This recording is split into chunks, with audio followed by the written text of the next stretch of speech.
Very excited. My piston kit came yesterday. Sorry I didn't film, but it was very easy to put in.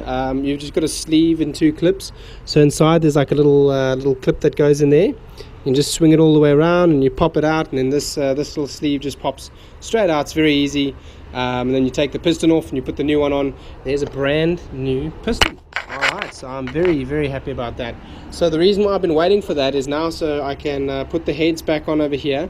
I've got new rings and all of that in there too.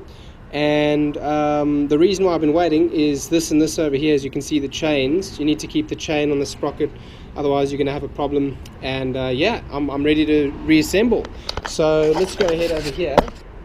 Let's see these parts. I cleaned these a long time ago, as you guys know. I did everything step by step, sort of right in the beginning. So that cylinder's already been honed out. Oh, I might just want to wipe this out though. Look at that, still some gunk in there. So I'll just run a towel through that. We're going to take a little break over here now. And then the moment of truth is going to be coming on a bit that I thought that I did right in the beginning, which is the cam timing and everything, and my tappets over here, which I cleaned all that up. As you can see, if you guys remember what it looked like to what it looks like now, and that's a vast difference. And then of course, you know, you're going to need new gaskets, top and bottom and all. These are extremely important, guys. Having a good gasket on your head is probably one of the most important gaskets on your bike, so make sure that you get that. And then after that, excited to be able to use all the other parts, my carburetor, the air filter. Yeah, the bike's looking really good now. It's the most together that it's been since I got it. So, or should I say since I started working on her. So resprayed all the way over. I finally got this on. I haven't put this on properly yet, but I've got some of the stickers. That's what they look like. Some nice Honda stickers. That's the 83 version stickers. I like them better. They go with the black and silver on the bike, and I'm very, very, very excited to be finished with this pretty soon, hopefully. So yeah, stick with us. Let's see how it goes. Best friend and your worst enemy. Your best friend because they seal your case up. As you can see over here, you need them because they go into these thicker bits like over here and over here, and make sure that your head seats properly and everything's straight and all. But your worst enemy when they can get stuck inside, what you've got to do is you've got to punch them in around one lip, bend them, and then if you're lucky enough, you can hit it from the other side like what I just did, because that's straight all the way through there, as you can see over here. It's straight all the way through, and you're able to hit them out just by making a little lip and then pushing your screwdriver through, so your screwdriver can get stuck in the other side like this. Bang, like so, yeah. So I got mine out quite easily. The other one that was not so easy was like in the block like this. So what you got to do, smash the side in again, and then what you got to do is grab it on the inside. So hopefully try and shear it, and then what you want to try and do is try and turn this wall in like that. And as you turn it, it'll break away and it'll come loose. So yeah, dowel pins. Look out for them. Make sure you don't have yours stuck in there because they will get you. As you're going to see 2 gaskets that'll look like they'll fit. The first one won't go over the cylinder sleeve, which is going to be your head gasket. It has a metal ring inside of it. Second one looks almost exactly identical, except for it's just all flimsy all the way through and has holes for your dowel pin. Don't forget to seal them up again, guys. I'm only sealing on one side. As you guys know, in my previous videos, I had a massive ball ache sealing them both sides. So I'm now only going to seal them one side in the hope that they will work. So let's see. So seal there. Just waiting for this to set, and then I'm going to carry on because the chain rubs right over here. Just make sure it's all nicely set before I carry on. Put the sleeve on. This I think is going to be quite hard because you've got to go ahead and compress the rings inside of the sleeve, because the rings have of course got to pretty much run flush on this. Yeah, so this is going to be difficult. Let's see how to do this. Yeah, it wasn't quite as hard as what I thought it might be. I took 2 screwdrivers because one man, only 2 hands. One hand is going to be pushing over here. Another one is going to be pushing on the back of the block so that we can push it all in. And then the piston tends to move, right? So that's no good. So what I did was I just popped 2 screwdrivers in behind the piston. So I had a little bit of space right over there. Put some force in behind the piston. And then gently just rested the piston against that. And as you do that, you just rock the block around like this. And as you do that, the rings, you've just got to check where they're catching on the little lip, of course, and just shove them in and you're good to go. All right, so let's try and get this sleeve in properly, and yeah, let's see what we can do. Now I want to put the sleeve down onto the gasket. So what I did was I just grabbed this right over here, and I used the mechanical force by turning this, which turns the piston, and then I just hold this in place, and that'll help me to get the piston right up. And hopefully on the down stroke I'm going to go ahead and push that in. So let's do that now. Accident to the down position again. You can see it's all the way down there. So let me show you what I'm doing. There we go. I'm just putting the wrench on here, and then what I'm doing is I'm holding this piston sleeve in place as I'm got to just make sure that your chain doesn't kink as well. So just try and hold that straight, and then you want to push your piston right on up. That's what I'm busy doing now. I want to make sure it's inside the sleeve totally, like this.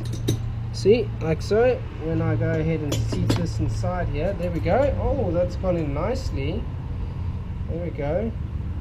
Now that we have her in spot, I don't know if I don't think I'll use a hammer, but I've still got a bit of a spot over here, just a bit of wiggling, and we'll get her in there. I told you they were your best friends and your worst enemy. It's the dowel pins. Oh, and I've got my bucket that's in the back there stopping me. So make sure that you line your dowel pins up. Now's your time to check before you bend them, guys, because this will cause you a massive headache. Get in the way, nicely sealed. Okay, now is the time, guys, that you need to go ahead and make sure that your chain's all nice and straight. Okay, because we're going to start sealing this head up now, and you're going to be putting all those timing bolts back on that we worked with previously. So let's go ahead and do that. Today, since I saw these parts, because this was where we started when we took this head off. So we're back here now. Here's the parts that I've stored in a little hanky almost. I've got to look for these hex bolts that I had in here. There go, these hex bolts. They look like that. Where's the other one? There we go. I remember these. They're the only ones that have a star and a hex in them. There should just be two, one either side of the engine. And these are quite important to torque into the right setting, guys. So make sure that you get them in, get them nice and snug. And this is where your torque wrench is going to come in, guys. Make sure you use your torque wrench. Go and check those settings. I'm going to check them now. I'll let you know what they were. We're going to tighten this head up, and we're nearly ready to put it back on and put all these little timing bits back in. Can you believe it? That is absolutely amazing. Right over here, it's our little guide wheel for our chain. That's got to go in at 0.9 to 1.4 kilogram per meter, or if you're working in pounds, 6.5 to 10 foot-pound per foot. So just go ahead and do that. Wrench wouldn't even fit in there, so I'm not going to talk about the spec on those. You can just have a look at those in the manual. You'll probably find the same problem as me.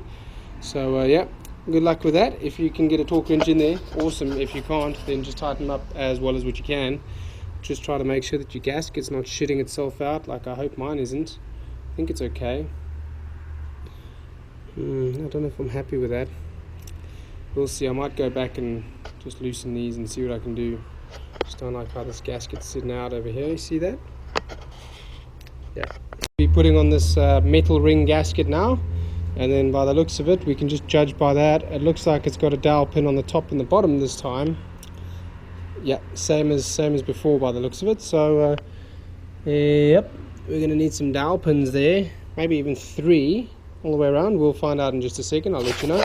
Alright guys, 2 dowel pins. Keep in mind my engine's lying on its side like that. So there's one in there, and there's one in the bottom over here, so diagonally across. You'll be able to fit them in the heads over here. You'll see that they don't fit in those 2, they only fit in those 2. So that's what's going to give it away. The tricks that I used, make sure that your dowel pin hole's nice and clean, guys. I struggled to get that in. Do not use a hammer, because if you use a hammer you're going to bend that dowel pin, and then you're going to have your worst enemy again. So go ahead and this shifting spanner, or what do you guys call it, a monkey wrench, whatever, goes on just either side of that, and just tap it lightly after putting in some of our lubrication, and you'll be able to fit it in there. And on we go. Gasket time. Where's that big gasket? There's that gasket that I need, and then we're going to go ahead, put on the heads and do the timing. Okay guys, there we go, we're back again. So I'm just busy checking the timing mark. So I finally found out what this very sharp bit is over here in the top of the casing. I knew it had some function. That's for you to line your T up on, so you can so that T goes there, and then you got to put this sprocket in. Where is it? Here we go. There's a little 0 on this thing, or a little O on that, and that needs to line up on your mark over here. See that mark right over there? So that's got to line up on that, and that should have your hole over that hole as well. So that's how the timing goes for this. But in order to do that, it's one step forward, two steps back. I've gone and I've put this in here already. The sprocket's got to go in first, and that's why, because it doesn't fit in there. So I've got to take this off again. And now this is why I got lucky. I only sealed the gasket on one side, because otherwise we'd be splitting this gasket and be shit out of luck again. So yeah, there we go, guys. You got to go on back now. Just take this off. Make sure that you put your sprocket through, and then yeah, then you get to put everything back on. Okay, guys. So line up your T. Put your O in there, and it should line up perfectly with your sprocket. And then the cam bolt is going to go straight through this, and obviously line up onto those two lobes over there. Wonder if it goes in this way or this way now, because that's going to be quite different. This one's going to be opening, which one's going to be closing it, so I'm going to have a look at that.